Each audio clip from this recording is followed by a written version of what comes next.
favor, o formulário está aqui no chat, por favor, preencha, que é importantíssimo.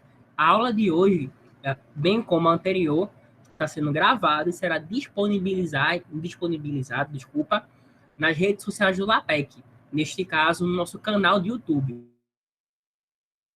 lapec.oficial. Você pode acompanhar as novidades desse minicurso e dos próximos minicursos da gente lá no nosso Instagram, também lapec.oficial. Gente, bem-vindos a mais uma noite, né, do nosso querido, nosso minicurso maravilhoso com o professor David Gadelha. O minicurso é a introdução ao ensino de ciências por investigação, né, mais uma vez, o nosso mestre em ensino de ciências e professor da rede básica, tanto do estado de Pernambuco como da Paraíba. David, amigo, é um prazer estar aqui novamente com você e pode começar. Prazer todo meu, viu? Pode acreditar que é uma grande satisfação estarmos juntos mais uma vez. A ansiedade vai tomando conta porque a gente acaba pensando, né, nesses momentos e preparando os materiais e a gente fica sempre ansioso para rever a todos. Acaba que esse é o termômetro, né? Se as pessoas estão conseguindo acompanhar, são esses momentos aqui síncronos. Então eu fico muito feliz em ver que alguns, né, que a maioria retorna nesta quinta-feira para compartilhar conosco mais momentos, mais informações, porque muitos estão tendo neste minicurso a oportunidade de se aproximarem, ter um primeiro contato com o ensino por investigação. Eu fico muito feliz, certo?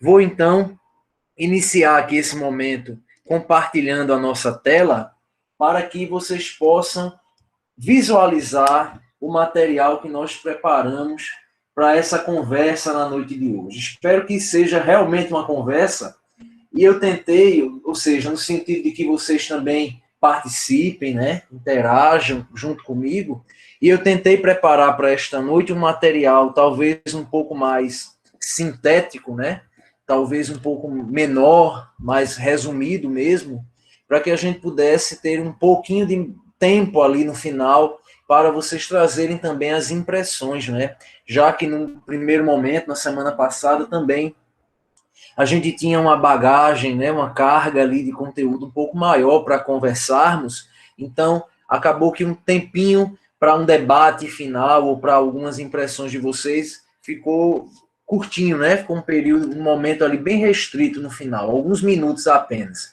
Eu pensei, então, de nesta noite a gente ter um espaço maior para conversarmos, né? Então, na noite de hoje, é a nossa segunda aula, o nosso segundo encontro síncrono, né? Do minicurso de Introdução ao Ensino de Ciências por Investigação.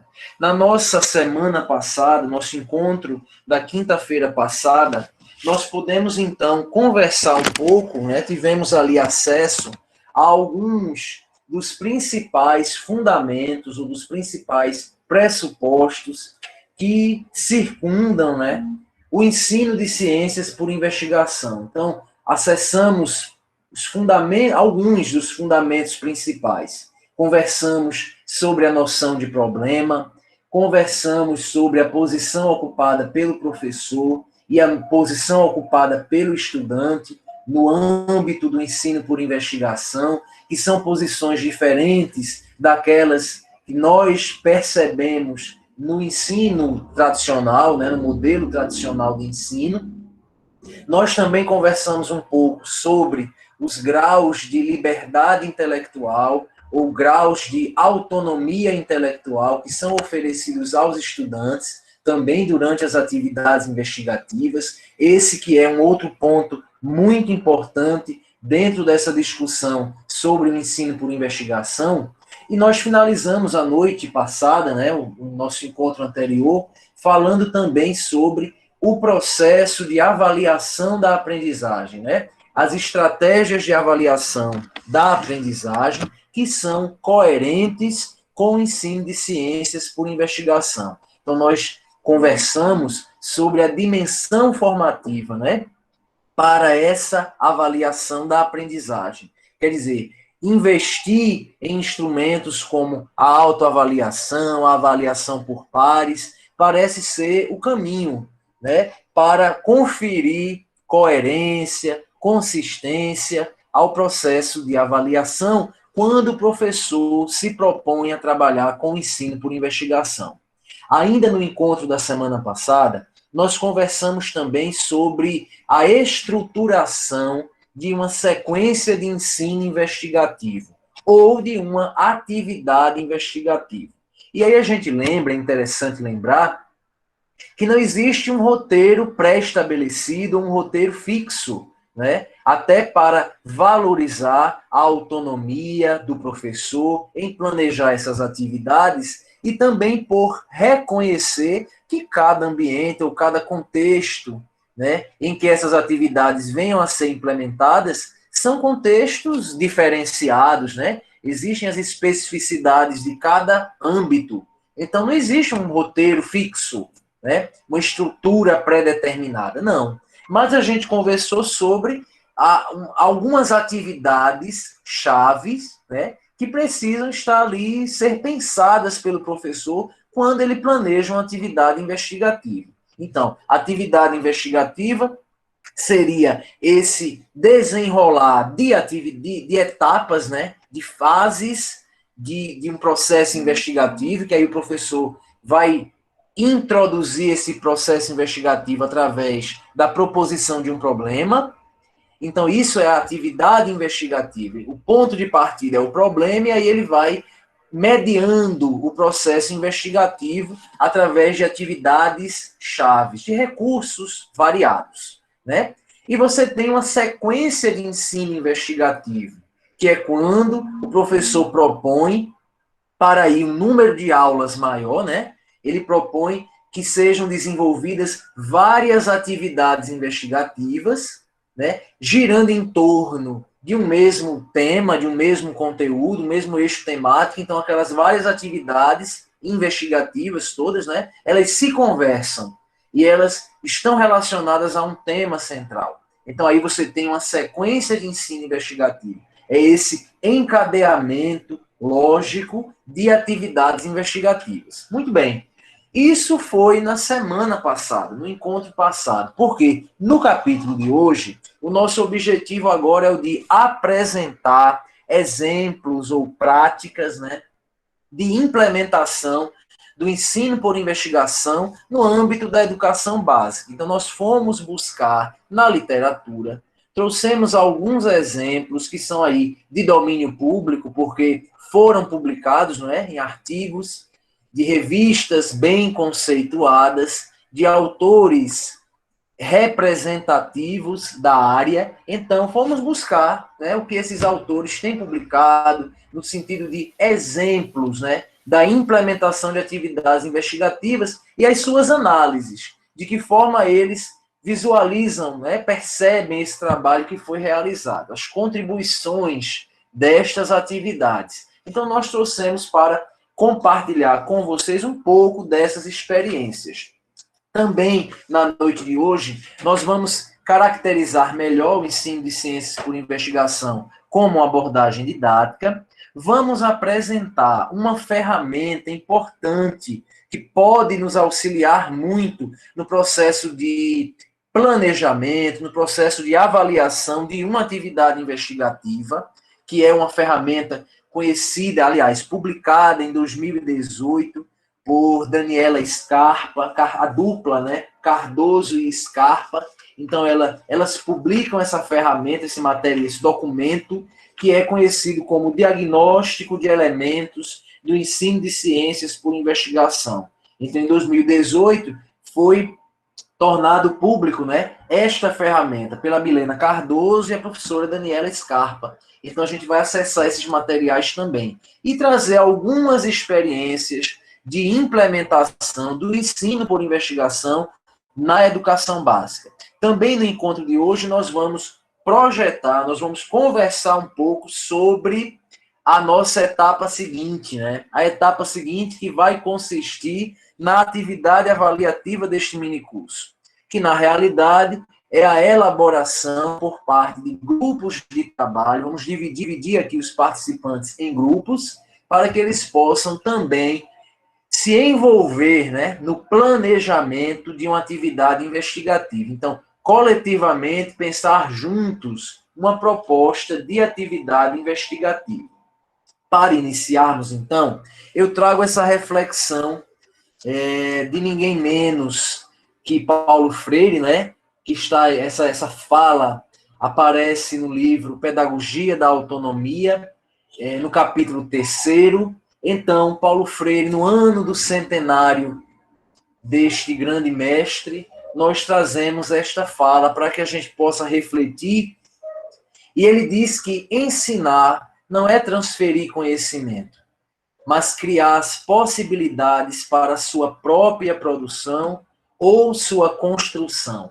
Então, vejamos que ele nos faz um convite a que o processo de ensino, né, que deve gerar, deve promover o processo de aprendizagem, não necessariamente de forma linear, né, mas que há uma intencionalidade então há uma intenção a partir do processo de ensinar, mas que esse ensinar não seja transmitir, né, que esse ensinar não seja pautado na memorização, né, acima de tudo, mas que seja um ensinar, não transferir, não transmitir, né? Mas um ensinar que esteja voltado para a possibilidade de o estudante poder estar mais ativo nesse processo.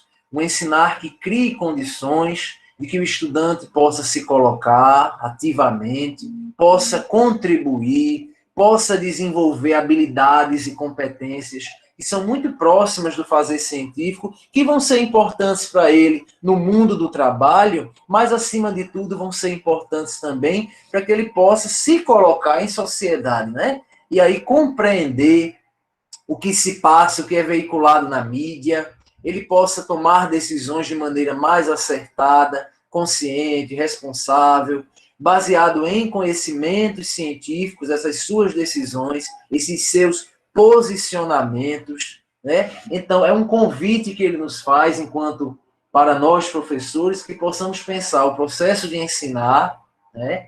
E também o processo de aprender, de forma a permitir que o estudante esteja mais ativo neste processo, no processo de apreender esses conceitos, essas atitudes e também os procedimentos, né? Então, enxergando a aprendizagem como algo mais amplo.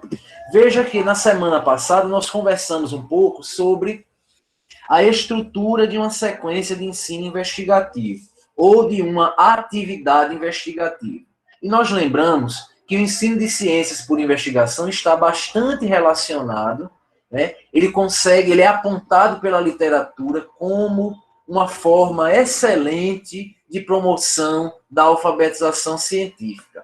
Isso porque ela contribui para que os estudantes possam aprender ciências, então aprender conceitos científicos. O ensino por investigação consegue contribuir para que ele aprenda ciências, mas não somente isso. Os estudantes também são encorajados a aprender sobre ciência e também aprender a fazer ciência. Então você percebe aí uma relação, né, com o processo de alfabetização científica nos seus 3 eixos estruturantes. O ensino por investigação tem sido apontado como uma abordagem didática capaz de estimular essa aproximação do estudante com a ciência dos cientistas, né? Então, a ciência escolar se aproxima da ciência dos cientistas. Além disso, o estudante começa a compreender que a ciência é uma construção coletiva, é um empreendimento público, né? Que ela não é neutra, que existem fatores políticos, econômicos, sociais, culturais que circundam a produção do conhecimento científico, então ela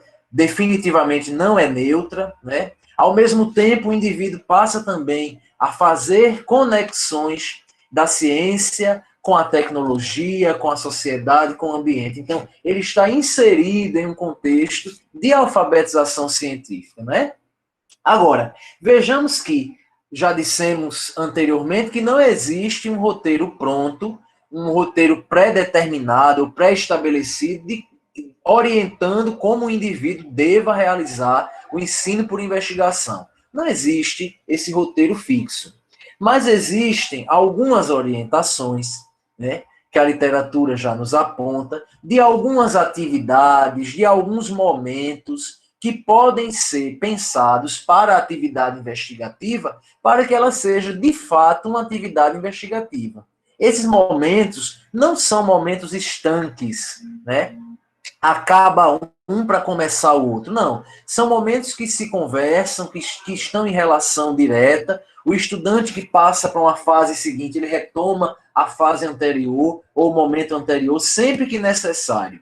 Então, Pedaste e colaboradores, em 2015, eles trazem este exemplo, essa representação que nos orienta, né, nos clareia um caminho para quando formos propor uma atividade investigativa. E ele diz que durante esse planejamento, né, e durante também a execução da atividade, vão ocorrer 5 fases, 5 momentos ali. E ele vai caracterizando cada momento. Veja, no momento que ele chama de fase de orientação, é o momento, é aquela fase em que deve acontecer, como o próprio nome já sugere, a orientação por parte do professor, sinalizando para os estudantes o que é que vai acontecer, né? Como que o trabalho vai se desenvolver. Então, é um momento em que o professor ele precisa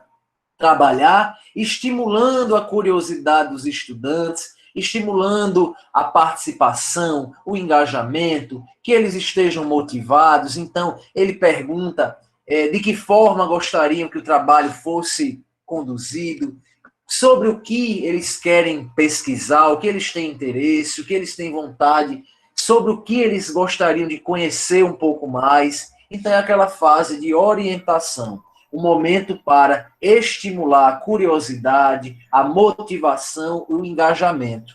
Também é um momento que cabe aí nessa fase de orientação para que o professor possa situar, né, os estudantes diante da atividade que vai ser desenvolvida. Então ele pode, imagina, ele tem uma turma que ainda não trabalhou com atividade investigativa. Eles não têm esse hábito, nunca trabalharam, né? Vão estar agora em uma posição de atividade e de protagonismo diferente do que é habitual desse grupo, né? Então, o professor precisa, nesse primeiro momento, orientá-los, explicar o que vai acontecer, né? Dizer que ele vai precisar, ele vai estar a todo momento acompanhando o processo, mas que ele vai tomar o maior cuidado para não dar respostas, mesmo que os estudantes peçam, né? Busquem por essa orientação mais direta dele, mas que ele vai se controlar ao máximo para ajudar, mas sem dar respostas, que os alunos agora vão trabalhar com um problema, que eles vão ter esse desafio,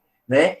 E aí estimular isso, vocês gostam de desafios, né? E a gente vai juntos aprender muito quando se trabalha dessa forma. Agora eu vou precisar contar com vocês, com a ajuda, com a participação. Vocês são sempre muito ativos e participativos, então a gente vai buscar na internet, que eu sei que vocês gostam. A gente vai poder fazer experimentos ou pensar juntos, né, formas de resolver esse problema. Mas assim, vai estar nas mãos de vocês. Então, veja, essa fala inicial do professor, orientando, é muito importante, porque ele vai situar, né, o estudante em relação ao trabalho que vai ser desenvolvido mais adiante. Então, imaginando que agora, após essa orientação, o professor já pode iniciar a fase, né, de conceitualização, onde ele vai buscar levantar, né, ele vai apresentar o problema que ele propôs, o problema que ele propôs para aquela turma. Planejou pensando aqueles fatores todos que precisam ser levados em consideração para a construção de um problema, né? Então, as características que um problema precisa ter para estar alinhado com o ensino por investigação. Um problema que permita que os estudantes se coloquem, argumentem, levantem hipóteses, um problema que permita a coleta de dados, a análise desses dados, né? Permita uma abordagem interdisciplinar, que permita o trabalho com competências e habilidades da BNCC, né, propostas pela BNCC. Então, é hora de ele apresentar esse problema, apresentar a questão de investigação. Então, na fase de conceitualização, o professor planejou um problema, né, pensando em tudo isso que a gente conversou, e agora ele apresenta para a turma. Ele apresenta o problema e, junto com a turma, junto com os estudantes, ele vai também estimular, encorajar o levantamento de hipóteses, né? A hipotetização, que é uma habilidade cognitiva muito próxima do conhecimento da prática científica, né? E que precisa ser estimulada. Então, o levantamento de hipóteses, hipóteses que estejam próximas do conhecimento científico, né? Especialmente, o professor vai estimular isso. Então, que essas hipóteses não sejam palpites, né? Que tenham algum fundamento, tenham alguma aproximação com o conhecimento científico já validado, né? Então, é o momento de apresentar o problema e de discutir algumas hipóteses com aquele grupo. Na fase seguinte, inicia-se o momento que nós chamamos, né, da investigação propriamente dita. Então, os estudantes já se apropriaram do problema, já se assenhorearam do problema, né? Já são senhores daquele problema, já entenderam, né? Já tomaram para si, que é importante, essa sensação de pertencimento. Então, já entenderam que precisam pesquisar, problema que precisam resolver. Então, eles vão buscar caminhos para isso. Esses caminhos podem ser pautados na exploração ou na experimentação. Veja que a exploração está diretamente relacionada com a questão, né? com o problema. Porque dentro de um processo de exploração, o estudante vai mobilizar diversas estratégias didáticas para resolver esse problema, para explicar o que causa, as razões que levam a esse problema, né? Então, ele vai mobilizar estratégias variadas. Enquanto que num processo de experimentação, ele vai ter um trabalho muito mais focado, muito mais dirigido no teste das hipóteses. Veja, por isso que experimentação nesse desenho, nessa representação, aparece bem direcionado, ou bem relacionado com as hipóteses. Porque quando você vai pensar um experimento, você vai pensar na perspectiva de confirmar uma hipótese ou de refutá-la, de derrubá-la. Então, é um trabalho muito dirigido em torno das hipóteses que foram levantadas. No ensino por investigação, existe, claro, pode ser trabalhado exploração e experimentação nessa fase do processo investigativo propriamente dito. Mas existe uma orientação, né, para que dizendo que a exploração venha a ser mais indicada, porque acaba permitindo a mobilização de diversos recursos e permitindo que diversas formas de produzir conhecimento possam ser empreendidas, né? Na etapa seguinte, nós temos a interpretação dos dados. Então, houve a busca por esses dados, a coleta, ou a geração desses dados, ou a seleção desses dados, que é algo importante a gente refletir. Muitas vezes o professor pode ser levado a pensar que sempre em uma atividade investigativa os estudantes precisem gerar dados novos para analisar. E isso não é uma exigência, não precisa ser uma restrição. A depender do problema, a depender do contexto, a depender da habilidade que a turma já tem em trabalhar com este tipo de atividade, o trabalho do estudante pode ser o de selecionar dados que estão ali, que foram postos, né, que ele acessou dados. Não necessariamente gerá-los. Ele pode selecionar dados que já foram gerados em outros contextos, né? E aí ele tem o trabalho de selecionar. Nem por isso a atividade se tornou menos investigativa, não por isso. Então, na interpretação dos dados, ele vai ser mobilizado, ele vai ser encorajado a fazer essa análise criteriosa, uma análise que se aproxima um pouco do que o cientista faz, né, do trabalho do cientista, que é mesmo criterioso e metódico. Então, ele vai analisar esses dados e, veja, se aproximar um pouco da linguagem científica, tanto na oralidade, quando ele precisar apresentar esses dados, como também da linguagem gráfica, né? Porque ele vai ser aí, na hora da interpretação dos dados, ele vai precisar, muitas vezes, representar esses dados por meio de gráficos, de tabelas, né? Então, essas são também formas que a ciência se utiliza para comunicar os dados. Então, a dimensão do trabalho criativo, do trabalho criterioso que a ciência tem, o estudante acaba tendo a possibilidade de se aproximar. E aí, a possibilidade também de aprender a lidar com a linguagem mais científica, tanto oral como a linguagem gráfica, né? Produzir gráficos, produzir tabelas. Afinal, a ciência publica, né? Muitos dos seus dados acabam sendo tabulados, organizados dessa forma. Então, é uma oportunidade do estudante ter essa aproximação. Na etapa seguinte, a fase de conclusão. Então, como o próprio nome já sinaliza, é hora de que os estudantes possam chegar às construções finais, né? Às explicações, aos posicionamentos que eles conseguiram atingir, de modo a responder aquele problema. Então, eles vão chegar às conclusões. Veja que a etapa de conclusão, ela tem uma setinha que volta, né? Lança o olhar de volta, retoma o problema, retoma as hipóteses, e esse movimento é super importante. Primeiro, mostra que as etapas não são estanques, né?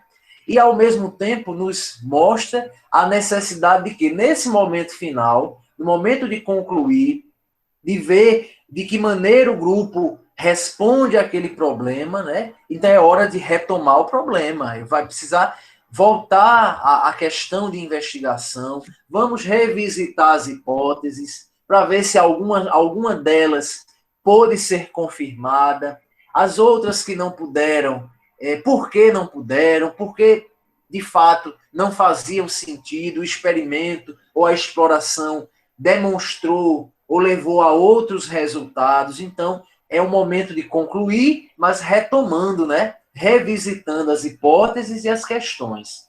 E em um momento final, em uma fase final, que nós chamamos a fase da discussão, mas veja que a fase da discussão perpassa por todas as outras fases, justamente porque em todos os momentos da atividade investigativa, o estudante precisa ser estimulado a discutir. Então, ele vai discutir o problema, as hipóteses, o plano de investigação, quer dizer, como ele pretende desenvolver a experimentação, como ele pretende desenvolver, no caso, se for a exploração, né? Porque são caminhos diferentes. Durante a etapa de conclusão, ele também discute bastante.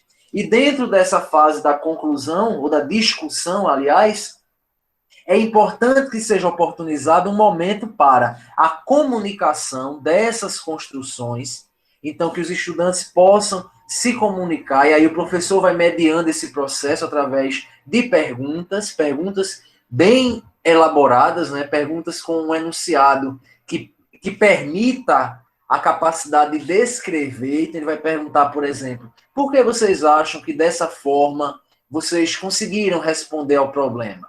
Me expliquem como vocês fizeram para responder, qual foi o caminho. Então, o porquê, o como fizeram, de que forma, mas por que assim, não desse outro jeito? São formas de conduzir a discussão, né?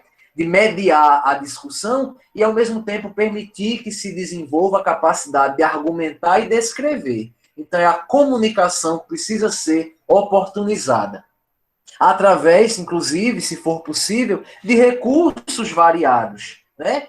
Recursos, muitas vezes, tecnológicos, podem ser mobilizados para essa comunicação dos resultados. E é interessante perceber que esse momento da comunicação também já pode fazer parte do processo avaliativo implementado, empreendido pelo professor. Porque, veja, ele vai agora avaliar os conceitos, mas ele também pode avaliar as atitudes e os procedimentos. Então, atitudes nesse momento da comunicação. Como eles se comportam durante a comunicação?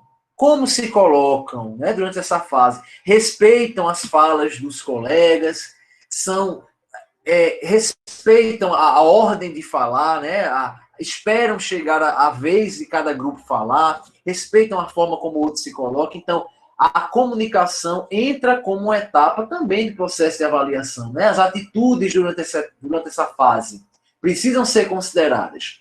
E em um momento final, mas que também perpassa por toda a atividade investigativa, nós temos a fase de um momento para a reflexão. E esse momento é também muito importante, por quê? Porque na reflexão o estudante vai ser levado a pensar, né, ser encorajado, na verdade, a pensar sobre o que foi feito. Né? Então, ele descobre o conceito, ele apreende o conceito, mas ele agora também reflete sobre a sua prática, sobre o que fizeram. Né? E aí ele tem a oportunidade, primeiro, é um momento essencial de regulação da aprendizagem. Né? Além disso, esse momento de reflexão, que é importante, não é somente manipular os materiais, não é somente desenvolver o processo investigativo. O que faz também caracterizar-se como um processo investigativo é essa reflexão final também. Né? Uma reflexão que pode abrir possibilidades para outras investigações, para outras análises. Né? Pode levantar novas discussões, novos problemas, justamente nesse momento, nessa fase da reflexão. Então, ela precisa ser bastante estimulada no processo, durante o desenvolvimento de uma etapa investigativa. Todas as fases, né? Mas a de comunicação, a fase da reflexão, precisam ser estimuladas e valorizadas nesse sentido. Aqui eu gostaria de apresentar a vocês, rapidamente, mas eu também coloquei esse material na nossa sala virtual, na nossa sala Google, para que vocês também possam acessar. Se trata de um artigo que foi publicado em 2018 pelas professoras Daniela Scarpa e Milena Cardoso. São pesquisadoras da área de ensino das ciências, que vocês devem conhecer, e elas estruturaram uma ferramenta muito importante que vem nos auxiliar, né, tanto na etapa de planejamento, como na etapa de avaliação, né, de monitoramento, de avaliação de uma atividade investigativa. Então, quando o professor vai pensar uma atividade investigativa, ele começa ali a planejar uma atividade, ele pode visualizar esse material, essa ferramenta, chamada Diagnóstico de Elementos do Ensino de Ciências por Investigação, e quando ele visualiza essa ferramenta, ele vai perceber que existem elementos, né, que são próprios do ensino de ciências por investigação, e que, se ele conseguir trazer esse elemento para a sua prática, então, se ele conseguir implementar uma atividade trazendo o máximo desses elementos que for possível, né, dentro ali das condições de cada contexto, ele vai estar tornando a sua atividade, de fato, ainda mais investigativa. Né? Então, o que vai trazer, né, o que vai trazer esse caráter mais investigativo ou menos investigativo para a atividade está muito relacionado à forma como o professor media esse processo. Então, a gente vai visualizar aqui nessa ferramenta, são 26 categorias, 26 elementos que as autoras colocam como importantes, né, que devem ali, ou que podem estar presentes em uma atividade investigativa. E aí o professor ele vai analisando, né, no momento do planejamento, ele pode pensar, né, em trazer esses elementos para a sua prática, tornando-a ainda mais investigativa. Mas se a sua prática já foi implementada, essa já aconteceu, né, já aplicou-se aquela atividade investigativa, essa ferramenta também pode ajudar a perceber em que medida esta atividade foi mais investigativa ou menos investigativa. Então, assim, ó, traduzindo para vocês, aqui a gente vai ter, são 26 elementos, naturalmente que eu não vou ler todos, né? Seria cansativo, inclusive para vocês. Não vou fazer essa leitura na íntegra, porque esse material também está posto lá na nossa sala virtual. Eu acho muito importante, considero muito importante que vocês acessem esse material, sabe? Porque ele é um norte bastante seguro e muito bem recomendado para que aqueles professores que pretendem desenvolver atividades investigativas, que eles possam ter um planejamento bem direcionado. Além disso, no momento em processos formativos, né, de formação continuada, então, esse diagnóstico, essa ferramenta, pode ajudar na avaliação de atividades investigativas. Então, a atividade já foi aplicada, um avaliador, nos momentos, um momento como esse, por exemplo, de mini curso, né? Então, se já tivéssemos atividades já tivessem sido aplicadas, aqui a gente poderia, caso tivéssemos assistido a essa aula, né, ou a gente tivesse acesso à videogravação dessa aula, né, onde foi aplicada a atividade investigativa, ou a gente tivesse acesso às transcrições de fala, né, então transcreveu-se tudo que foi dito ali durante a aula, por todos os sujeitos ali. Então, se a gente tivesse acesso à aula, tanto presencialmente como através de videogravação ou das transcrições de fala, nós poderíamos analisar e tentar identificar os elementos do ensino por investigação que estão ali naquela prática, e aí a gente poderia marcar, por exemplo, o P significa presente, então se a gente assiste aquela aula, a gente está tentando avaliar em que medida ela está próxima do ensino por investigação. Então, se aquele elemento que a gente tem aqui descrito na ferramenta, se a gente identificou que ele está presente, assinalamos aqui o P. Se a gente identificou que o professor não caminhou daquela forma, não conduziu ou mediou o trabalho daquela forma, a gente marca ausente.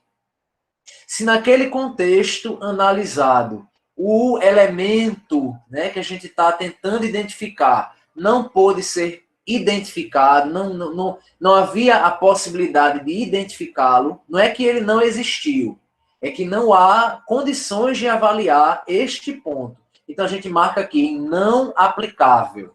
O avaliador assinalaria esse item aí. E ainda a ferramenta coloca um espaço para comentários. Então, são 26 categorias que estão organizadas em 5 seções que vão desde a introdução da investigação até estágios futuros. Até aquele momento de pensar outros problemas a partir daquela investigação que foi implementada. Veja que interessante. É uma ferramenta muito importante para o professor que pretende planejar uma atividade investigativa, para pesquisadores que pretendam avaliar atividades investigativas que já foram implementadas, para perceber em que medida essas atividades foram, de fato, mais investigativas ou menos investigativas. E a gente vai atentar para um detalhe. Vejamos o quanto esse sucesso de aplicação da atividade investigativa está diretamente relacionado ao planejamento e à forma como o professor media. Então, veja que os vários elementos vão estar mencionando a posição do professor nesse contexto, o que ele deve fazer para tornar a atividade mais investigativa. Vamos começar, então? Primeiro elemento. O professor estimulou o interesse dos alunos sobre um tópico de investigação? Então, para cada elemento, a autora traz ainda uma explicação para ajudar, né, o avaliador a ali perceber se houve ou não, a que elas estão se referindo em relação a este elemento. Vamos seguir, são 26, não vou ler todos, mas alguns deles para a gente percebendo como essa ferramenta foi estruturada. Veja, em relação ao apoio à investigação. Próximo elemento. existe a definição de problema ou questão de investigação, foi definido um problema, o professor envolveu os alunos na definição do problema.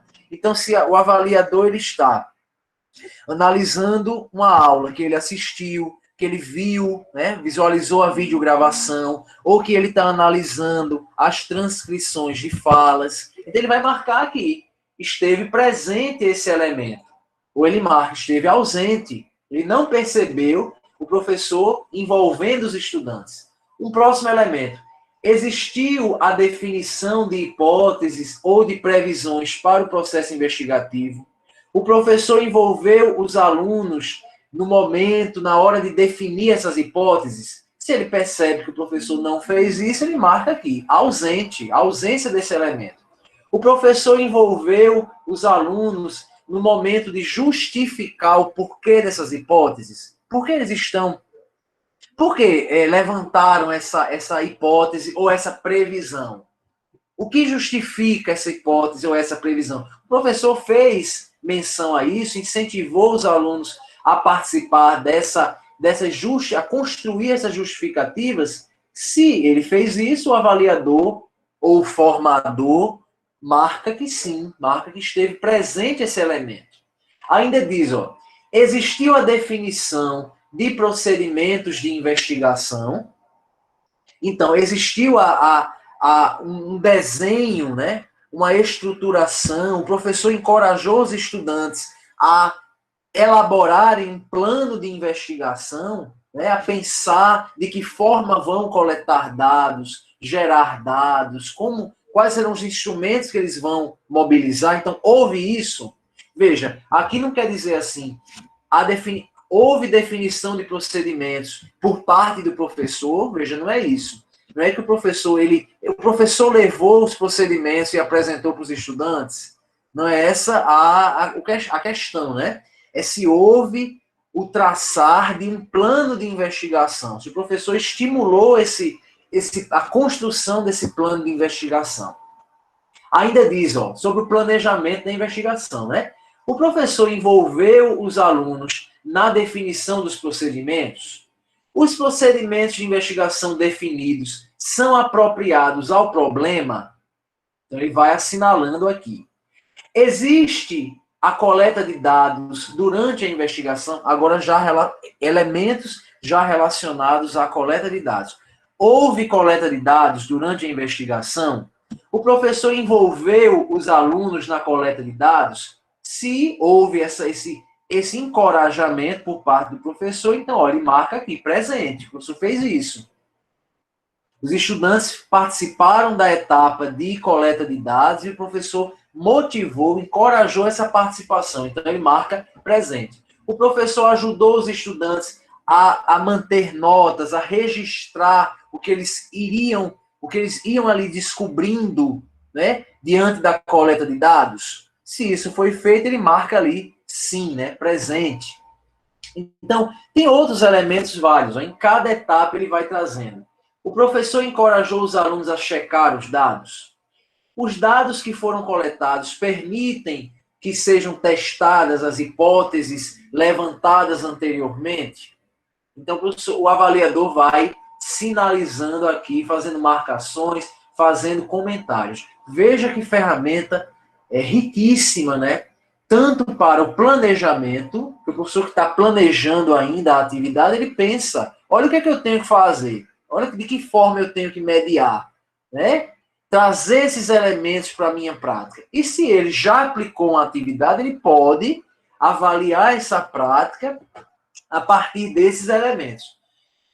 Em relação à análise e às conclusões, o professor encorajou os alunos a analisar os dados, encorajou os estudantes a elaborar conclusões, encorajou que eles justifiquem essas conclusões com base em conhecimentos científicos.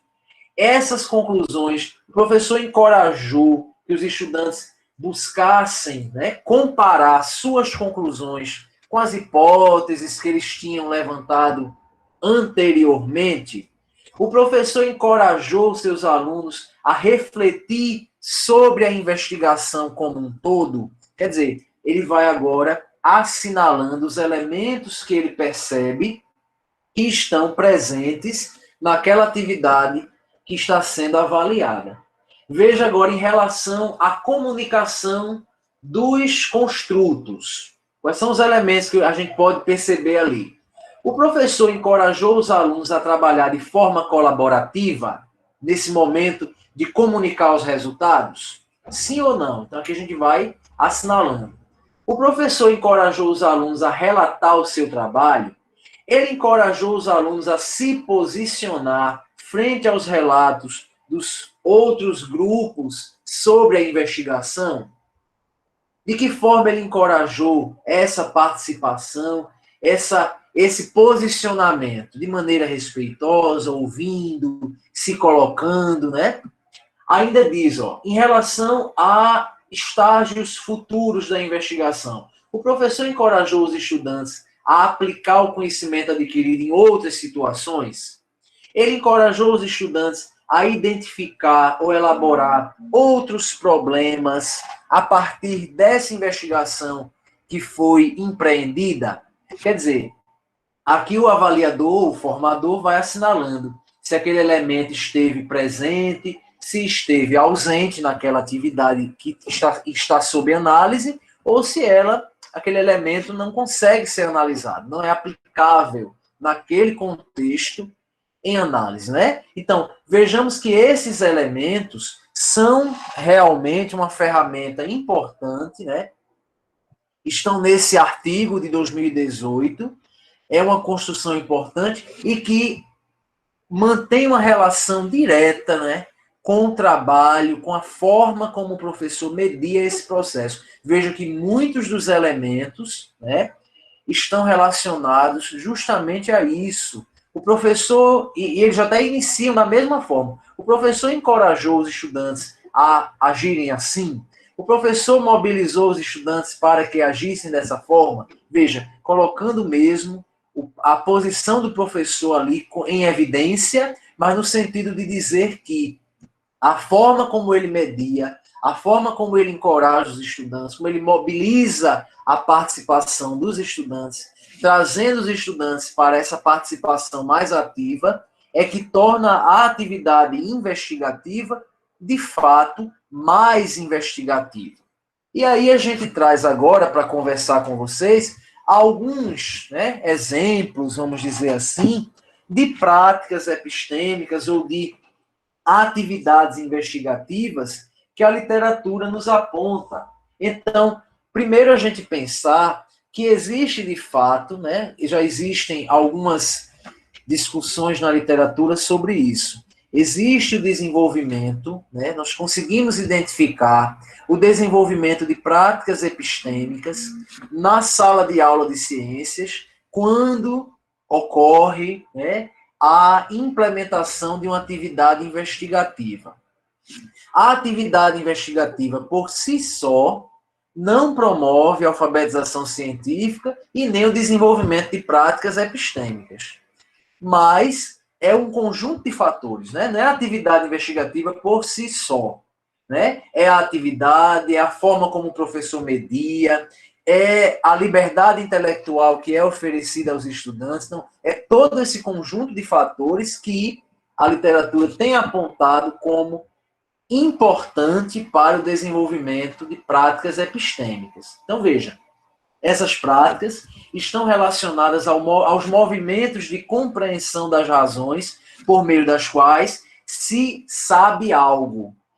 E também pelas quais é possível referendar um conhecimento. Então, as práticas epistêmicas são as formas que são aceitas pela comunidade científica, formas que levam, né, são caminhos que levam, são formas socialmente aceitas, né, e organizadas, que levam um conhecimento a ser validado, que levam o conhecimento científico a ser construído, a ser legitimado, né? Então, a ser referendado.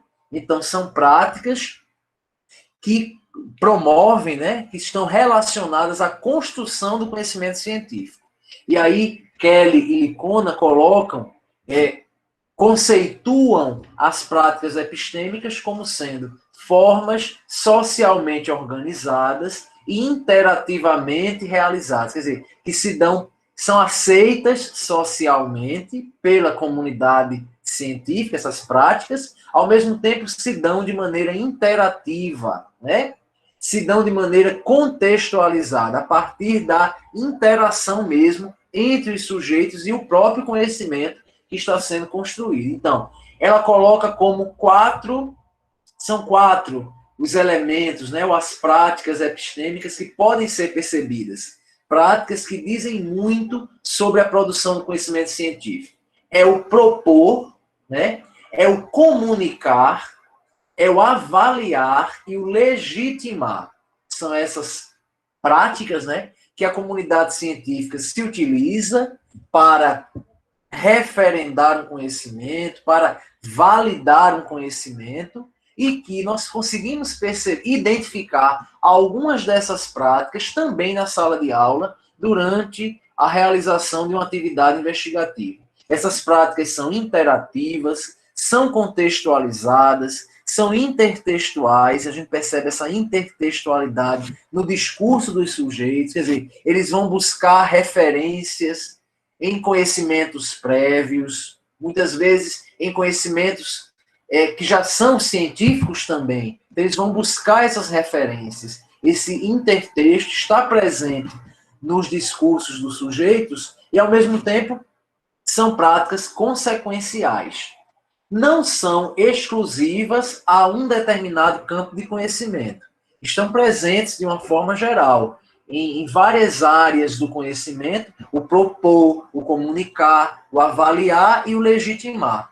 Mas é evidente que outras, dentro de cada área, podem haver especificidades, né? No campo da educação, para educação em ciência, têm sido apontadas essas quatro: propor, comunicar, avaliar e legitimar. E, além disso, Jimenez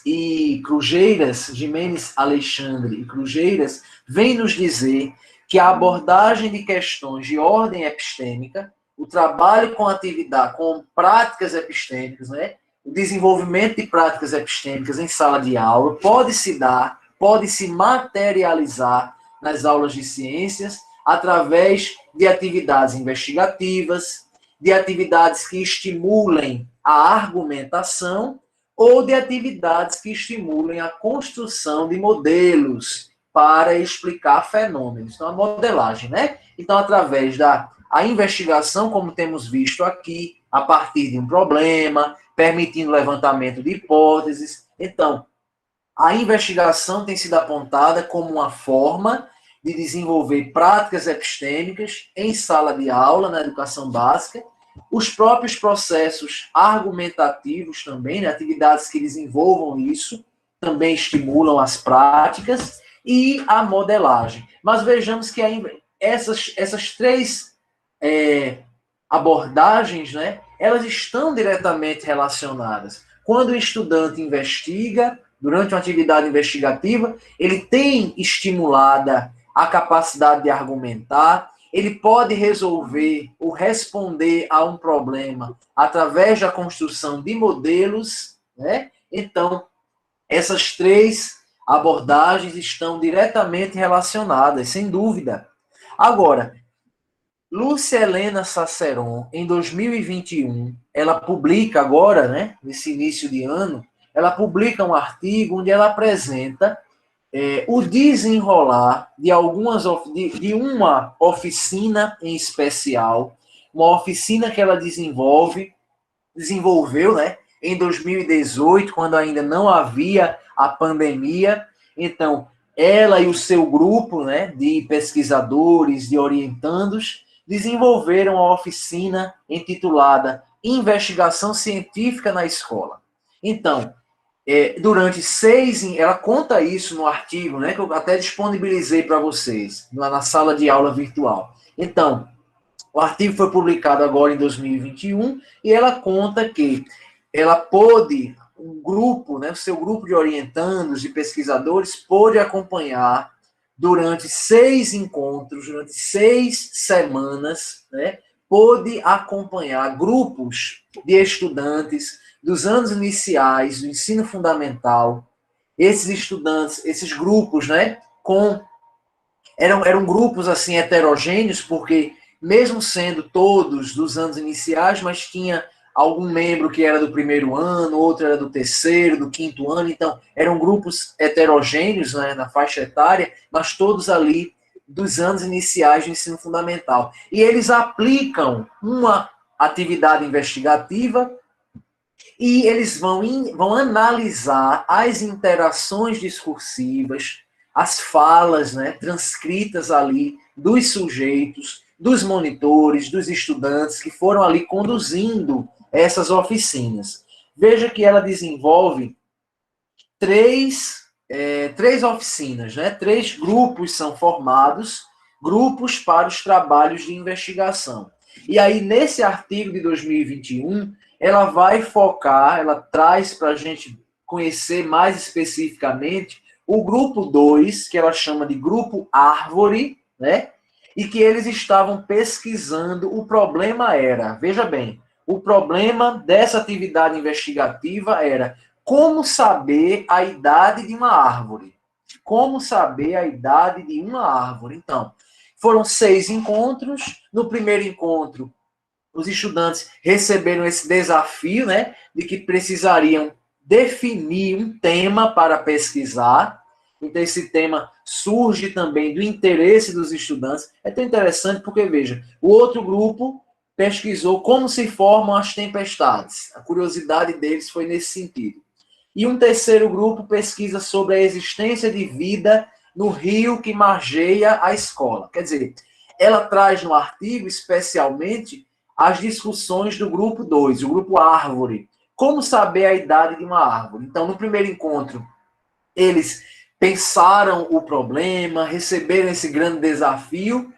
Nos 4 encontros seguintes, eles ficaram pesquisando, investigando, desenvolvendo aquele plano de investigação, né?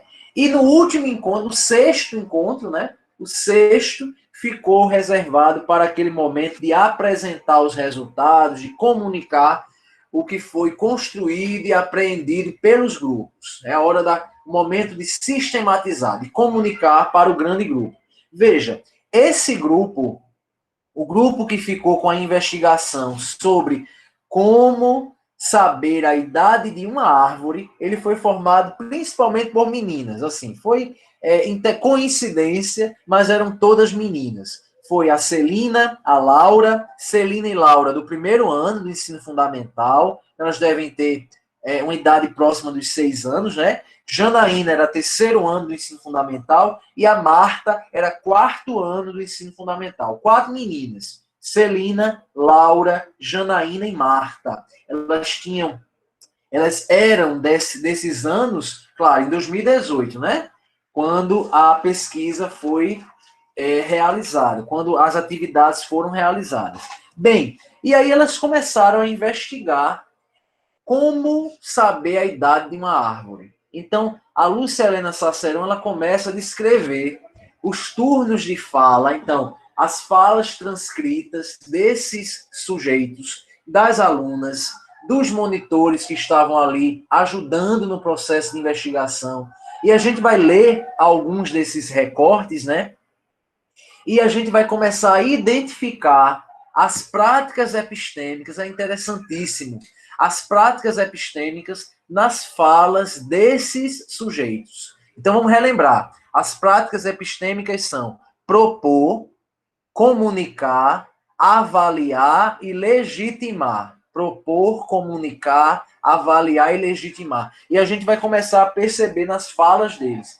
Nosso trabalho agora é estar com o olhar nos pequenos, grandes sinais que surgem na aula. São pequenos, grandes sinais que dizem muito, mas eles estão ali, ó, nas entrelinhas, nas falas de cada sujeito, e a gente precisa ler atentamente para perceber, identificar essas práticas epistêmicas. Então, a conversa delas vai começar quando elas vêm percebendo ali a diferença entre o vivo e o morto, os seres que são vivos e os objetos inanimados. E elas começam conversando. A monitora diz: certo, ela cresceu de novo. Como a gente faz? Como a gente pode provar?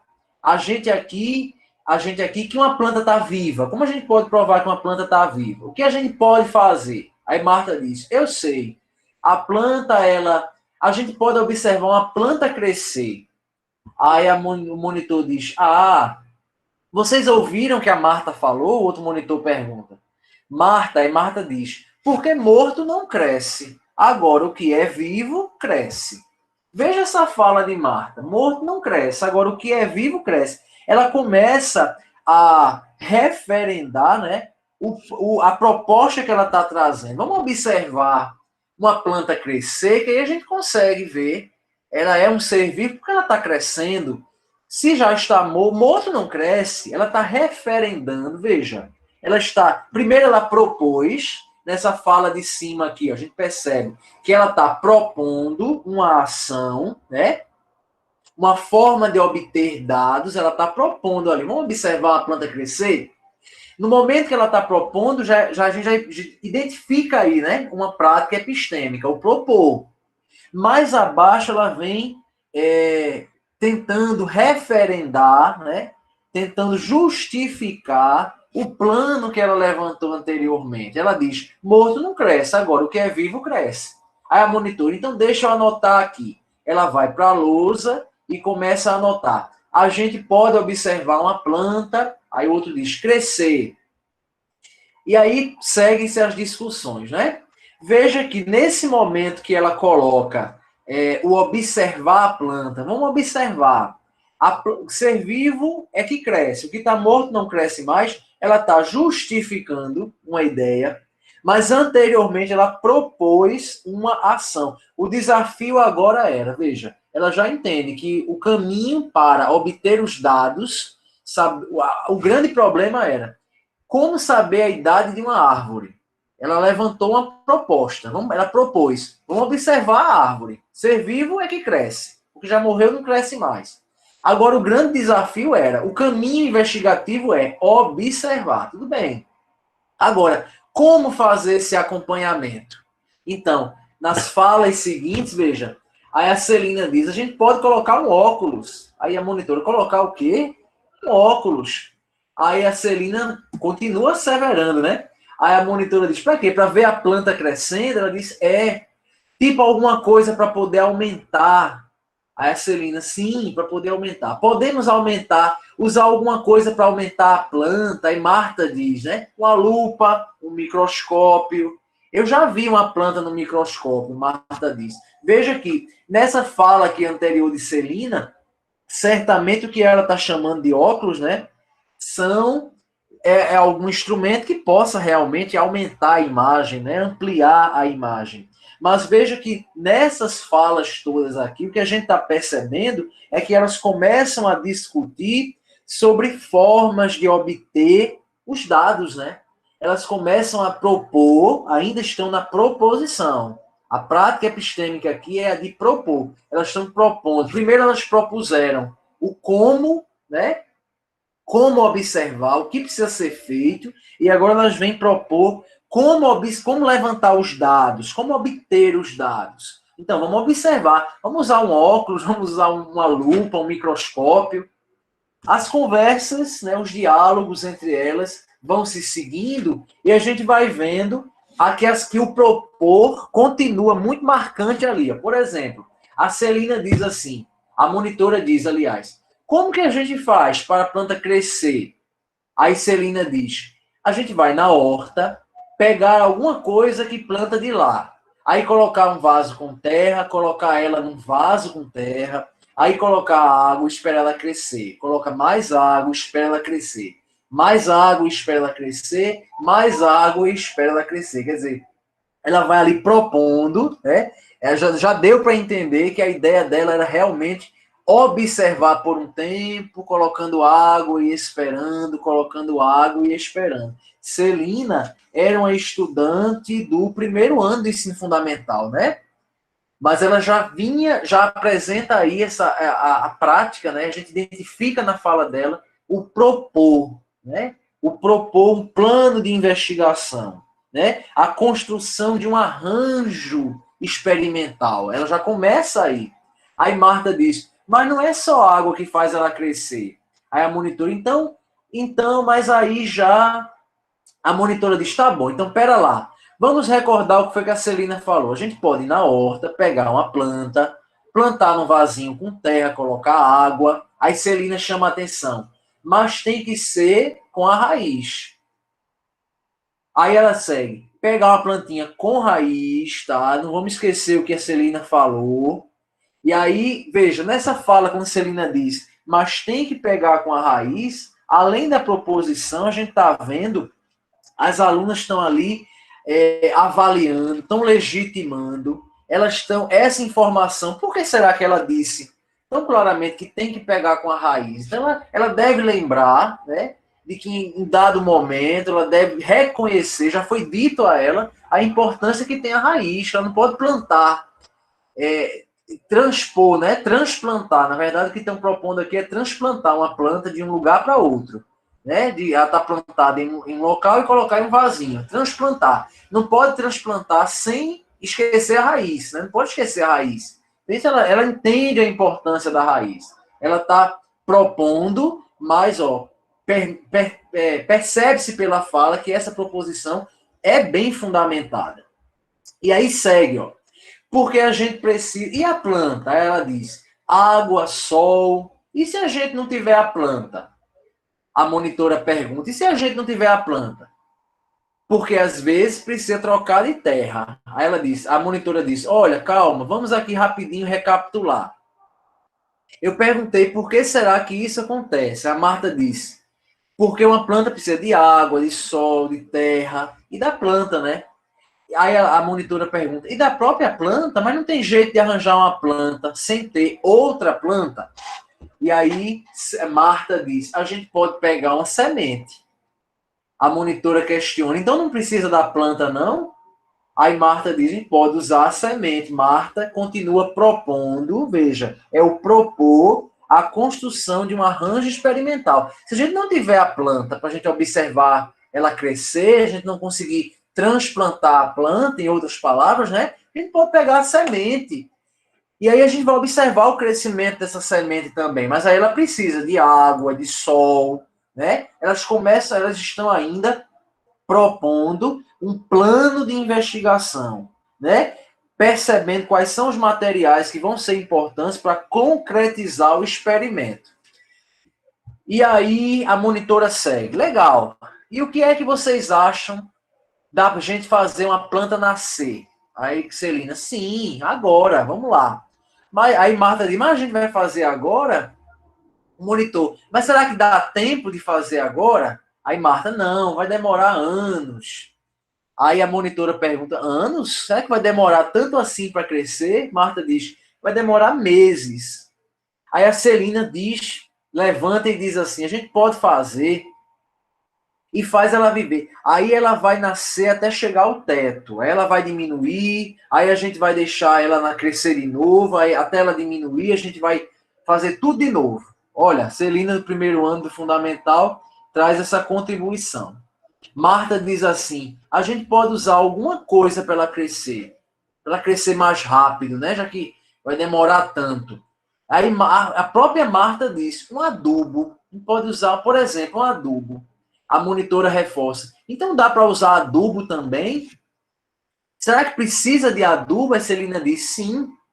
Nossa, quanta coisa que uma planta precisa, né? A monitora até encerra concluindo dessa forma. Veja, os materiais para concretizar o experimento. A gente vai precisar da semente, da luz do sol, da água, do solo para plantar, do vasinho. Veja que tudo isso elas foram trazendo, as alunas foram trazendo, né? Então elas vão propondo.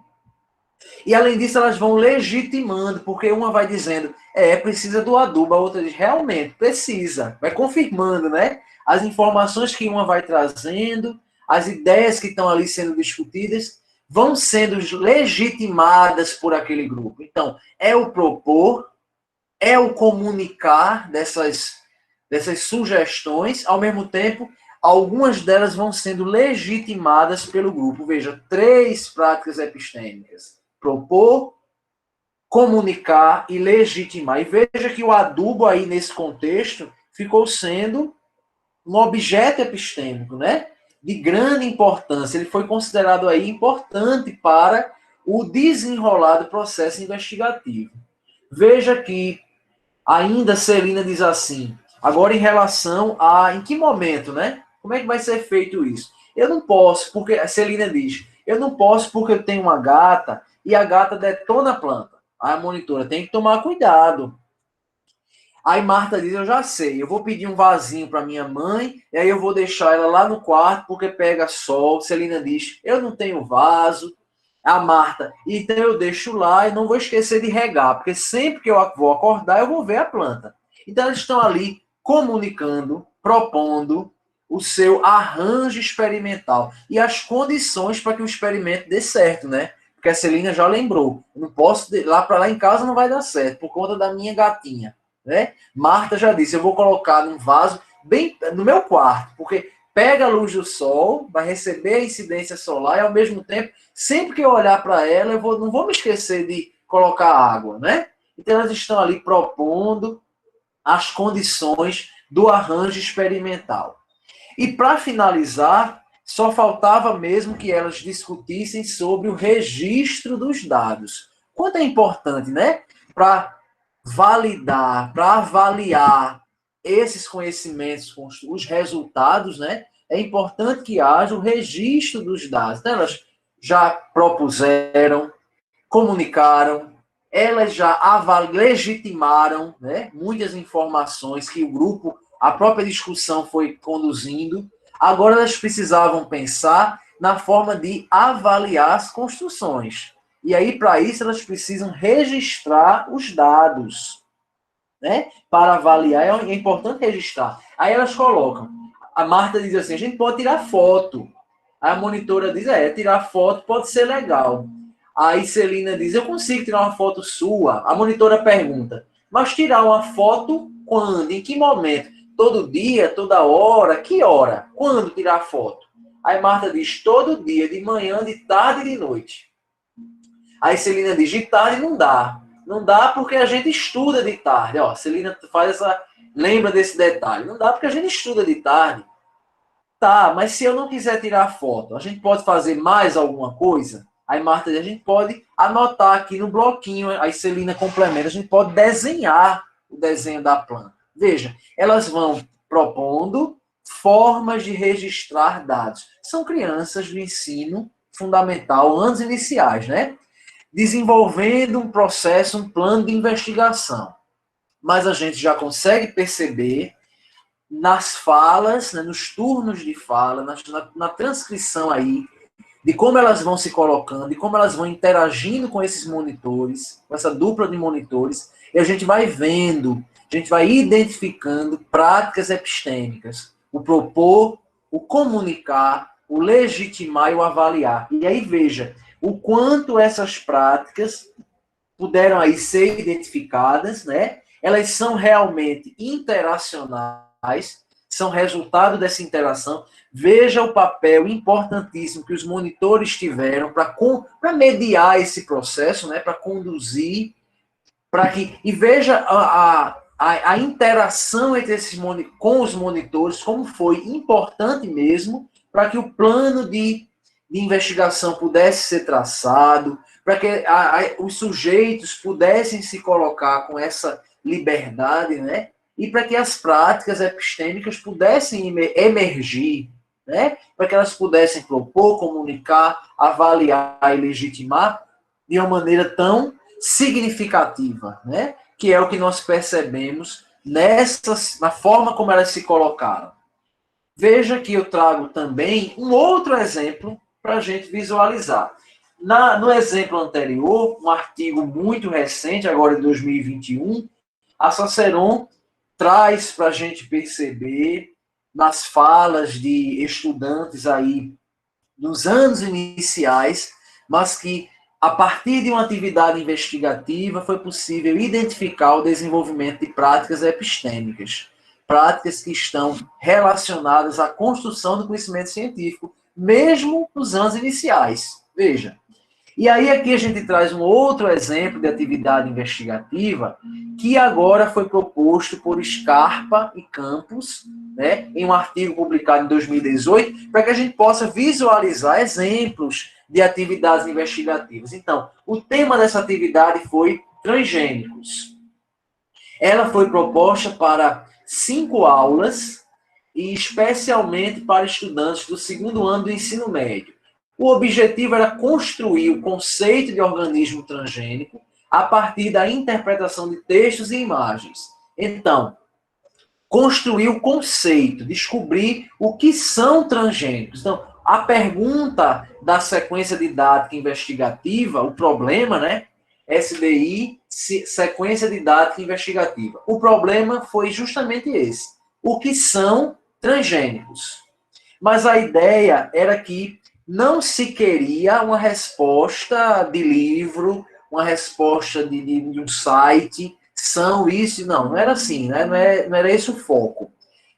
A intenção, ao se propor esse problema, era que os grupos pudessem buscar em fontes diversas, né? Acessar diversas fontes, interpretar textos e imagens, e aí construir um conceito mais bem elaborado para o termo, né, organismos transgênicos. E aí a autora ela começa a trazer as fases desse processo investigativo para a gente começar a entender, né, dessa sequência didática investigativa.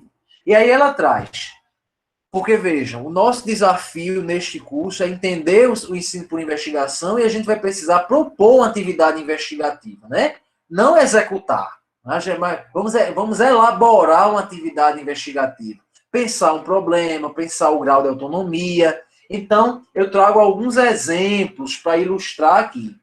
Nessa fase de orientação, como a gente já sabe, aí Scarpa e Campos caminham nessa direção. A fase de orientação é o momento de engajar os estudantes, motivar, mobilizar, que conhecimentos prévios, né, sejam trazidos ali para o contexto da sala de aula.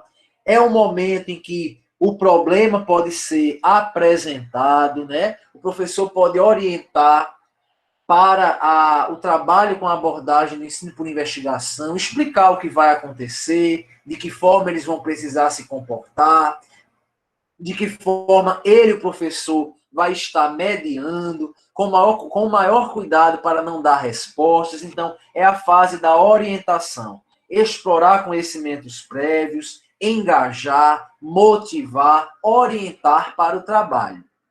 Na fase seguinte, como a gente já viu, né, esse desenrolar das fases, nós temos a fase da conceitualização. Então, é o momento onde a gente vai acessar essas ideias iniciais. O que será que eles pensam? O que eles já sabem sobre o problema levantado? O que eles já sabem? Quais os conceitos que eles já trazem? Nesse caso aqui, sobre os transgênicos. A gente vai conceituar, né? Buscar os conceitos prévios, os conhecimentos que eles já trazem. E aí, levantar algumas hipóteses. A gente pode aproveitar esse momento também para levantar os conceitos que eles já trazem e também aproveitar para hipotetizar. Mas o que são? Vamos levantar hipóteses para uma boa resposta para essa pergunta. Vamos construir junto aqui para depois a gente averiguar se esse conceito que a gente formulou juntos, se ele está de acordo. Depois a gente vai investigar. Mas vamos levantar aqui, vamos tentar montar um conceito aqui, né? Então, é essa fase da conceitualização. Na fase de investigação, veja que agora a gente lembra que a atividade investigativa, nessa fase de investigação, pode lançar mão de experimentação ou da exploração. E como esse problema aqui, nesse caso, né, é um problema teórico, então vai se lançar mão especialmente da exploração. Diversos recursos, então, podem ser mobilizados. Mas nesse artigo, Scarpa e Campos dizem, né, que foi iniciada uma discussão ali, trazendo perguntas para mobilizar e para direcionar essa investigação. Por exemplo, onde o DNA está localizado na célula, o que é um gene, com qual finalidade foi feito um organismo transgênico, como é possível combinar o DNA de dois organismos diferentes, né? Então, eles receberam textos, imagens, cards, né, para analisar e aí construírem esse plano de investigação. Mas veja que foi um problema teórico, não envolveu a necessidade de experimentar, e a solução seria encontrada a partir da exploração de recursos diversos, de recursos variados. A fase seguinte, que ela coloca aqui no artigo, foi a fase de sistematizar, quer dizer, passar da ação manipulativa para a ação intelectual, ou seja, como é resolvido o problema, cada grupo chegou ao seu conceito para o que são transgênicos, então vamos comunicar esses resultados, as conclusões às quais cada grupo chegou, né? É hora de comunicar para o grande grupo. Então se forma uma roda, os pequenos grupos de trabalho são desfeitos e aí o professor vai mediando essa discussão no grande grupo. Além disso, a gente tem a fase de conclusão e reflexão, que é aquele momento onde a gente vai retomar o problema, revisitar as hipóteses, para ver se a nossa conclusão esteve, se realmente ela respondeu ao problema, se ela esteve, se ela foi capaz, nessa nossa conclusão, foi capaz de confirmar alguma das hipóteses, de refutar outras. Então a gente revisita as hipóteses, volta para aquela pergunta inicial, o que são os transgênicos? Retoma as concepções iniciais, né, para ver finalmente se o que foi construído após a investigação faz sentido, se estava mais próximo ou mais distante do que inicialmente o grupo acreditava. Então, essa foi uma sequência proposta no âmbito de uma disciplina de estágio na licenciatura em biologia. A gente sabe que o estágio é um campo muito fértil para esse treinar, né? Para esse ensaiar de abordagens ativas. Então, os licenciados têm essa oportunidade no estágio, muito fortemente, de ensaiar essas práticas, né? Então, Scarpa e Campos trazem essa análise, levando sempre em consideração que foi uma proposta trazida por estudantes no período, no estágio, né, de formação inicial, né, no período da formação, no processo da formação inicial e no âmbito do estágio supervisionado. Então, é preciso que quando a gente vai analisar uma proposta de atividade investigativa, a gente sempre tenha esse olhar para o contexto, né? Quem propôs, para quem propôs, que isso é importante de ser considerado. E aqui também o artigo de Scarpa e Campos trazem essa ilustração que mostra, essa figura que mostra os cards, né? Os textos e os cards que os estudantes tiveram acesso no momento de pensar ali a resolução do problema, né? Então, eles tiveram acesso a esses materiais. Eu pensei de compartilhar com vocês esse material, eu chamo de um exemplo particular, porque, na realidade, foi um texto que nós produzimos, uma proposta de atividade investigativa que nós produzimos e que ainda não foi publicada para um capítulo de livro, né? Foi aceita, mas ainda não publicada. Então, de todo modo, como já foi aceita, eu pensei mesmo de compartilhar com vocês essa proposta que elaboramos. Então, é um exemplo particular, né? Ainda não está de domínio público, mas de toda forma eu vou trazer para vocês. Essa atividade investigativa que eu apresento agora, ela foi proposta para ser implementada no 6º ano do ensino fundamental, no 2º ano do médio ou no 7º ano do fundamental, para abordar o estudo do solo, para abordar a fisiologia vegetal. Então, ela pode ser interessante nesse sentido. Ela foi proposta para um número de 3 aulas e o objetivo era o de reconhecer a influência dos tipos de solo nos processos de desenvolvimento, maturação e crescimento vegetal. Os tipos de solo, de que maneira esses tipos de solo influenciam no desenvolvimento, no amadurecimento, no crescimento de uma planta. Então, para que os estudantes possam reconhecer essa influência, foi proposta essa atividade investigativa. E aí o problema que nós pensamos foi, lembrem, sempre que a gente vai pensar uma atividade investigativa, a gente tem que articular o problema e o grau de liberdade intelectual. Quer dizer, quanto de informação eu vou trazer para os estudantes. Então, o problema foi, é possível plantar em todo e qualquer tipo de solo? Veja, é possível plantar em todo e qualquer tipo de solo? Veja que não existe uma resposta única, né? Não existe uma solução fechada. Os estudantes vão criar, dentro dessa proposta que eu trago aqui, que o grau de liberdade é uma investigação guiada, ou grau 4. O que é uma investigação guiada? É aquela onde o professor traz apenas o problema. Ele pensou, ele propôs, ele planeja o problema e ele apresenta para a turma, né? E aí os estudantes é que vão planejar, elaborar o plano de investigação, quer dizer, os procedimentos. São eles que vão chegar às conclusões das mais variadas, porque o problema não tem uma única solução, né? Então, é possível plantar em todo e qualquer tipo de solo? E aí eu trago 3 etapas para o desenvolvimento dessa atividade investigativa. Eu queria mostrar para vocês, não vou naturalmente fazer toda uma leitura para não cansar vocês, mas nós desenhamos esse material, vai ser publicado dentro de algumas semanas, por isso já estou compartilhando com vocês. Então, o problema foi, é possível plantar em todo e qualquer tipo de solo?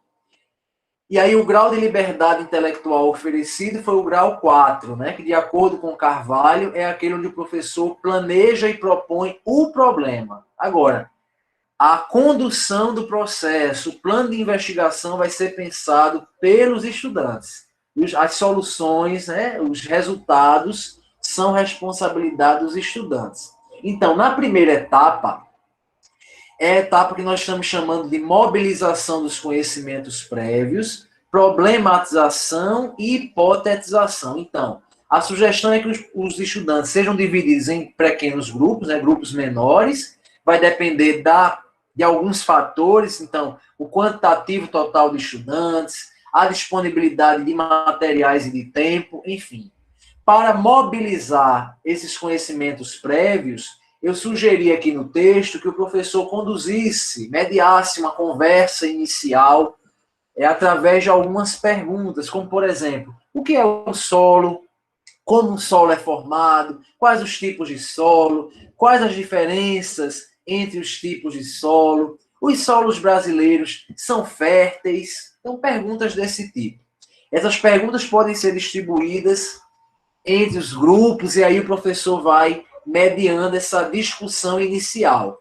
Ele também pode apresentar um vídeo ou uma reportagem sobre esse tema, né? Para a turma nesse momento inicial, né? O vídeo, o texto, caso ele escolha trabalhar com uma reportagem, né, um texto, ele pode trabalhar através de leitura individual e no momento seguinte fazer uma discussão em grupo sobre o material que foi compartilhado, o vídeo, a reportagem, o texto, enfim. Então, ele se certifica de que os estudantes compreenderam o problema, levanta hipóteses agora. É possível plantar em todo e qualquer tipo de solo? Eles começam a levantar hipóteses. Eu aqui nesse texto sugiro que o professor anote essas hipóteses no quadro, em em pedacinhos de cartolina para que fique visível, sabe? Vão ser algumas aulas, né? Vão decorrer esse trabalho. Então, se ele anota no quadro, de repente aquilo é apagado. Então, ele deixar essas hipóteses em cartolina é interessante, porque mais adiante vão precisar, né? Retomar essas hipóteses. Então, aí eu coloco a sugestão da cartolina. Na etapa seguinte, que é a etapa de resolução do problema, os estudantes vão agora, lembre-se que é um grau de liberdade 4, então eles vão agora, eles próprios, propor a elaboração do plano de investigação.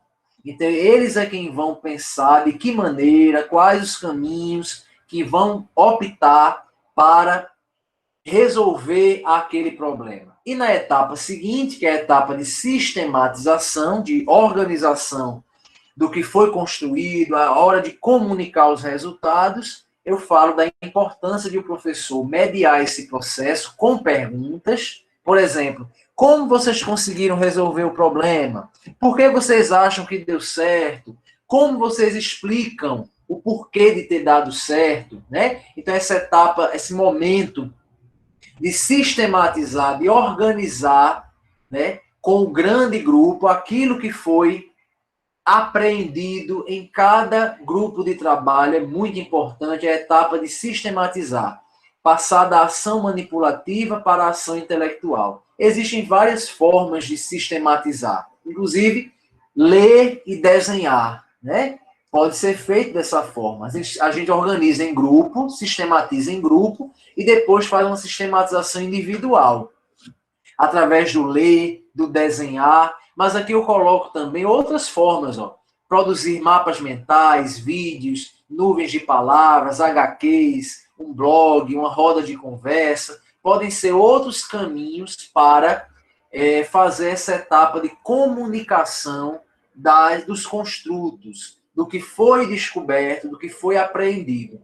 E veja que é importante também, nesse momento de comunicação e reflexão, encorajar os estudantes a pensarem, né?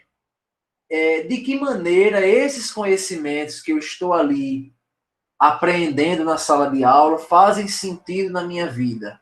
E de que maneira eu posso perceber esses conhecimentos sendo aplicados em outros contextos. Onde mais eu posso verificar esse fenômeno? Então, o professor também fazer essa contextualização social do que está sendo discutido. Aqui é um texto, vai ser publicado com um capítulo de livro, daqui a algumas semanas, aí eu divulgo entre vocês, né? E aí eu já trago como um exemplo de atividade investigativa, né? Então, as 3 etapas que eu coloco para essa atividade. É possível plantar em todo e qualquer tipo de solo e aí apresentar somente o problema e o restante do processo ser trabalhado pelo estudante. Então, para finalizar, o objetivo do ensino por investigação, a gente já entendeu, não é formar cientistas e nem é o de reproduzir a ciência na escola. Não é esse o objetivo, né? Mas sim o de propiciar aos estudantes um ambiente de aprendizagem que seja uma aprendizagem ativa, interativa, colaborativa, né?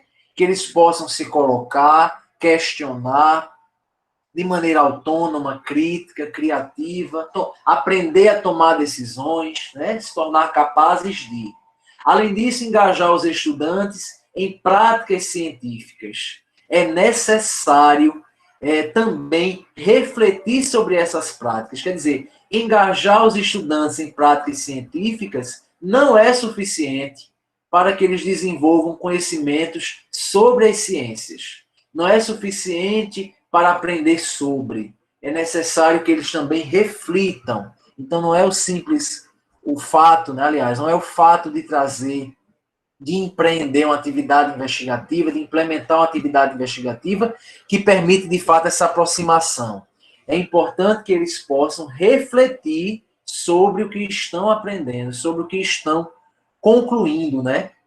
Sobre o trabalho que estão empreendendo, sobre a investigação. Então, é pensar o conceito científico, mas pensar sobre ciência, aprender a fazer ciência também. Eu apresentei ali algumas das referências que nós nos utilizamos e eu já aproveito para fazer referência também ao nosso próximo capítulo, né? Na nossa próxima semana, próximo capítulo, né? Semana que vem será o momento assíncrono, né? É uma atividade de elaboração onde em grupos de trabalho, coloco aqui, ó, organizados em grupos, os participantes deverão elaborar uma proposta de atividade investigativa. Talvez uma sequência de ensino investigativo seja algo mais amplo, né? Envolve muitas atividades, não seja esse o caso. Mas aqui a gente pode pensar uma atividade investigativa. Então, organizados em grupos, eu coloco aí 3 grupos com 8 membros, 3 grupos com 9 membros, e aí totaliza o total, né? Totaliza o grupo de participantes que a gente tem aqui, são aproximadamente 50 ou 51, vou confirmar com Priscila. De preferência, organizados por área, então, grupo de professores de biologia, de química, de física, de matemática, da pedagogia. Se não for possível, não tem problema, até para a gente tentar ensaiar que seja uma atividade investigativa interdisciplinar, né? Então, se não for possível formar dentro da mesma área, não tem problema. Após a organização dos grupos, haverá o sorteio das equipes de pareceristas. Então, cada equipe que ficar responsável por elaborar o parecer, né, vai fazer considerações sobre a proposta do outro grupo. Então, veja, a gente vai dividir nosso grupo aqui de participantes em grupos menores, né, grupos de trabalho. Vejam se vocês não conseguem compreender a proposta. Cada grupo de trabalho vai elaborar uma atividade investigativa. E a gente vai combinar que cada atividade investigativa, cada grupo, vai compartilhar com outra equipe, que a gente vai fazer o sorteio. Vou pedir a ajuda de Priscila nesse sorteio também. Então, a gente vai fazer o sorteio para que outro grupo avalie ou analise a sua proposta. Então, um grupo vai analisar a proposta do outro. Mas aí é importante que semana que vem a gente não vai ter esse momento síncrono, é momento de vocês, comigo pelo menos, né? Mas vocês podem aproveitar esse horário para se reunir, para montar a atividade investigativa, para se combinar, né? Para montar a apresentação dessa atividade e aí lembrar de compartilhar essa atividade investigativa, essa proposta. Vocês é que montam os grupos, né? Vocês podem montar os grupos livremente. No grupo de WhatsApp, a gente pode ajudar nisso, né? A gente pode fazer ali uma listinha e aí colocar grupo 1, aí 1, 2, 3, 4, 5, e aí as pessoas vão colocando os nomes ali, e ali os grupos vão se formando. A gente pode usar melhor organizar no WhatsApp, eu concordo. E aí, depois que os grupos forem montados, a gente vai montar os grupos, vai fazer o sorteio dos grupos de pareceristas.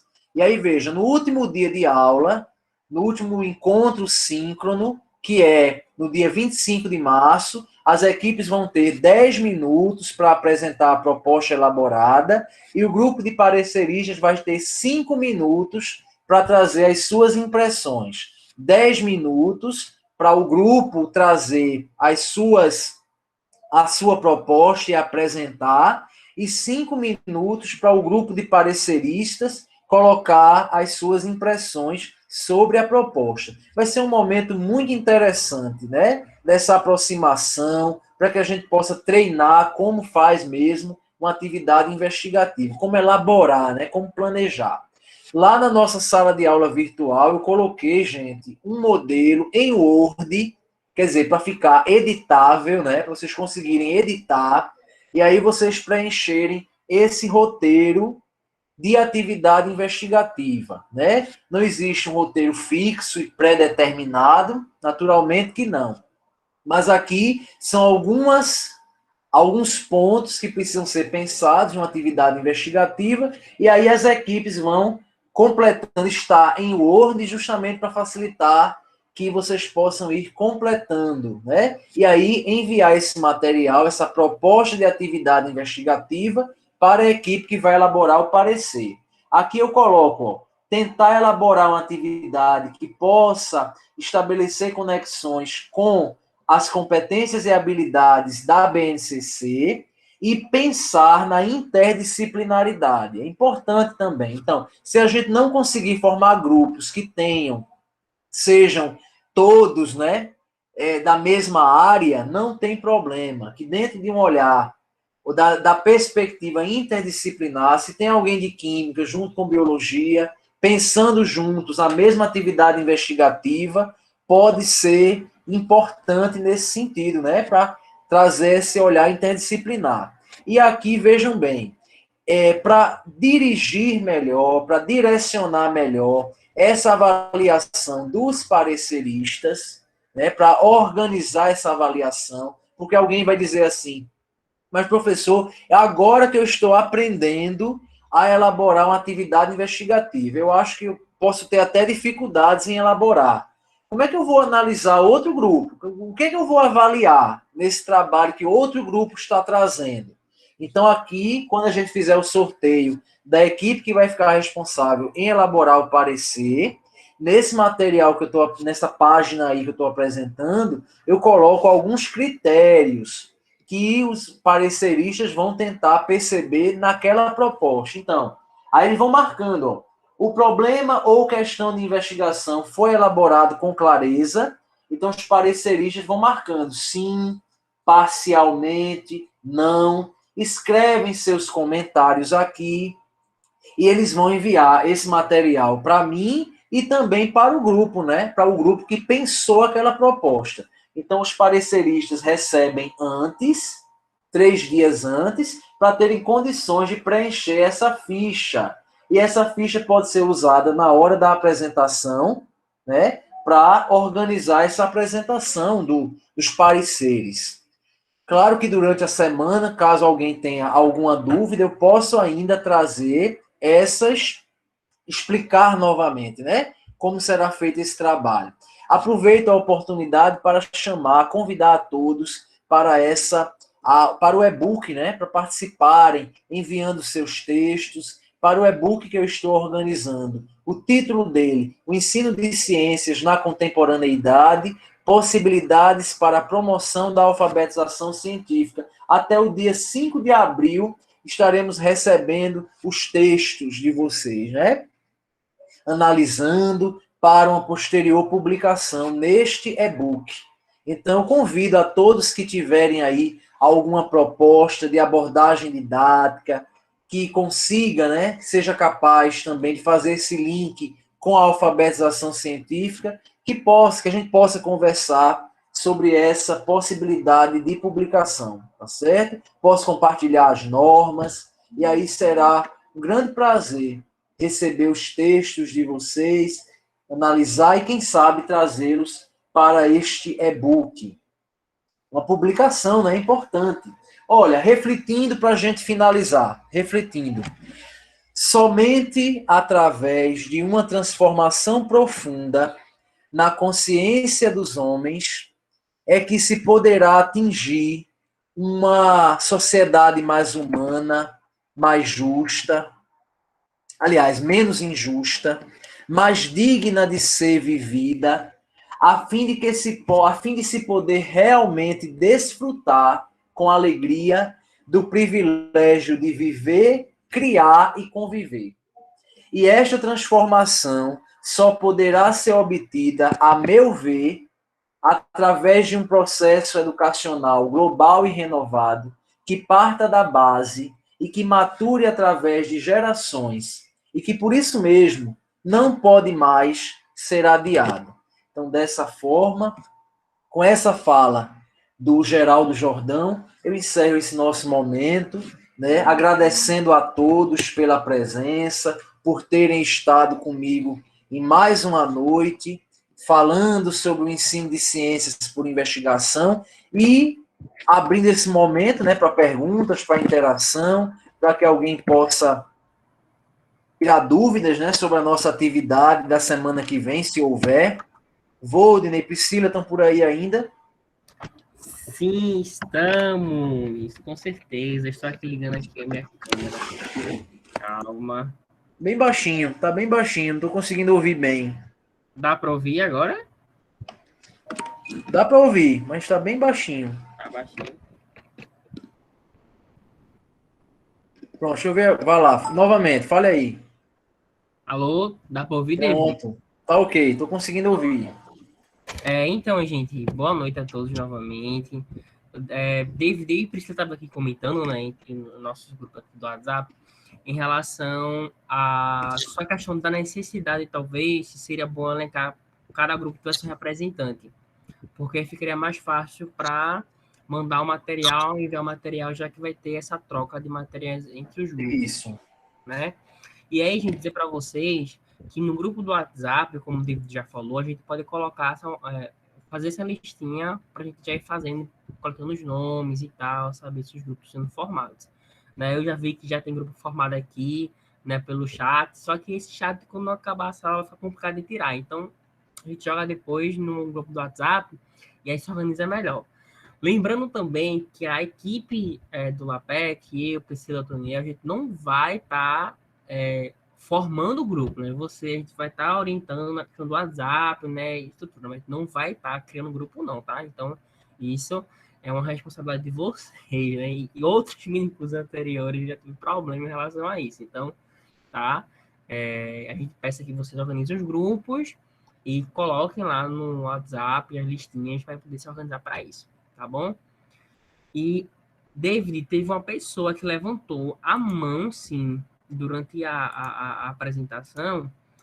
Eu fugiu agora da cabeça, mas foi a Lucimar de Araújo Viana. Então, se a Lucimar quiser perguntar, dialogar, né, trazer sua reflexão, né, seja muito bem-vinda nesse momento, tá?